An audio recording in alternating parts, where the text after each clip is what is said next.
Your attention please. This is the final call for passengers. जब लांसा flight 508 ने करीब 100 लोगों को लेकर उड़ान भरी, जूलियन भी इस विमान में सवार 100 लोगों में एक थी।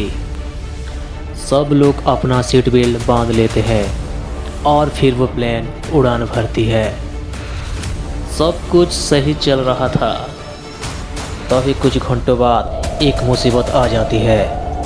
अचानक मौसम बिगड़ने लगती है, विमान के ऊपर बिजली गिरने लगती है, प्लेन का विंग्स डैमेज हो जाता है। कुछ देर बाद प्लेन का एक हिस्सा पूरा टूटकर बिखर जाता है और बाहर गिर जाता है। जो भी लोग उस साइड में बैठे हुए थे सभी एक एक करके नीचे गिरने लगते हैं। पूरा प्लेन तेजी से नीचे की ओर गोले की तरह गिर रहा था।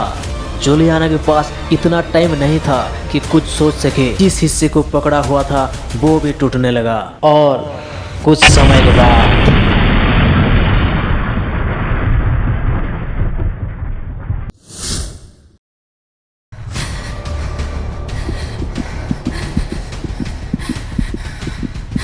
ढाई घंटे के बाद जूलियाना को होश आती है। जब उसकी आंखें खुलती है तो अपने आसपास की मंजर को देखकर वो बहुत हैरान थी। वो देखती है कि उसकी पैर में एक रड घुस गई है जो पूरी आर पार हो चुकी है। उसको बाहर निकलना ही होगा, तभी वो यहाँ से बाहर जा सकती है। लेकिन ये करना बहुत ही दर्दनाक है।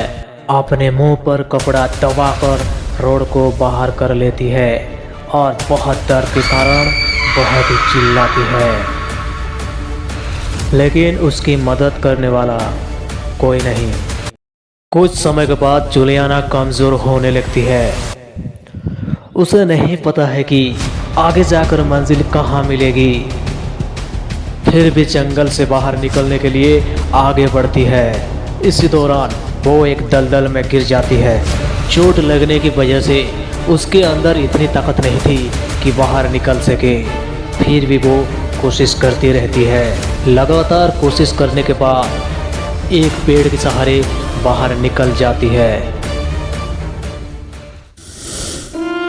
वही जंगल में अब जूलियाना को पता चल चुकी है कि कोई उसकी मदद करने के लिए नहीं आने वाला, इसलिए उसे खुद ही आगे बढ़ना होगा। चलने की कोशिश करती है लेकिन चल नहीं पा रही थी। वो एक लकड़ी की छड़ी बना लेती और उसके सहारे चलना शुरू करती है। बहुत दूर जाने के बाद भी बाहर जाने का रास्ता नहीं मिलता। भूखी प्यासी जंगल में भटकती रहती, खाने में जो भी मिलता खा जाती थी। खुद को ठंड से बचाने की कोशिश करती थी। बहुत दूर चलने के बाद उसे प्यास लगती है, तभी एक झरने की आवाज़ सुनाई देती है। जूलियाना की जीने की उम्मीद थोड़ा बढ़ जाती है। सुबह फिर मंजिल के प्यास में आगे बढ़ती है। उसे चट्टान के नीचे एक नदी दिखाई देती है। कुछ मिलने की उम्मीद में नदी के किनारे जाती है। पानी में जाते ही उसे ठंड लगना शुरू हो जाती है और चोट की वजह से काफ़ी जलन भी होती है। जीने की उम्मीद में नदी के अंदर चली जाती है। अब उसे नदी पार करना पड़ेगा, लेकिन नदी का बहाव इतना ज़्यादा था कि वो बह भी सकती है और बहाव की वजह से आगे बढ़ती है।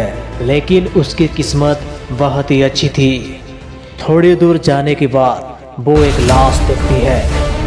वो लाश और किसी का नहीं, उसकी बेस्ट फ्रेंड का ही थी, जो कि उसी प्लेन हादसे में मारा गया है।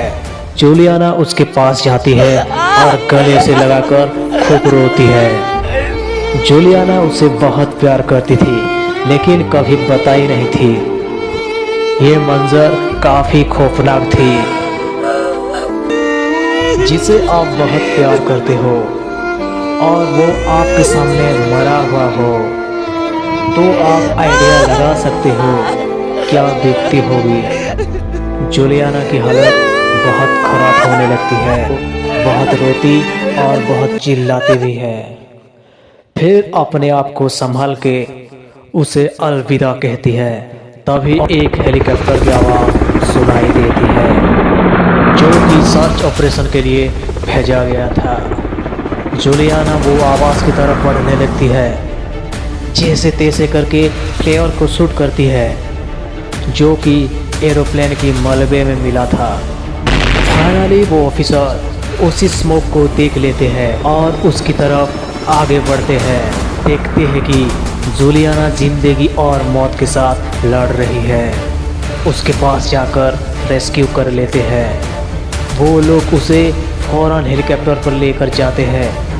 तभी जूलियाना विंडो से नीचे देखती है तो उसकी बेस्ट फ्रेंड दिखता है, जो उसे अलविदा कह रहा था।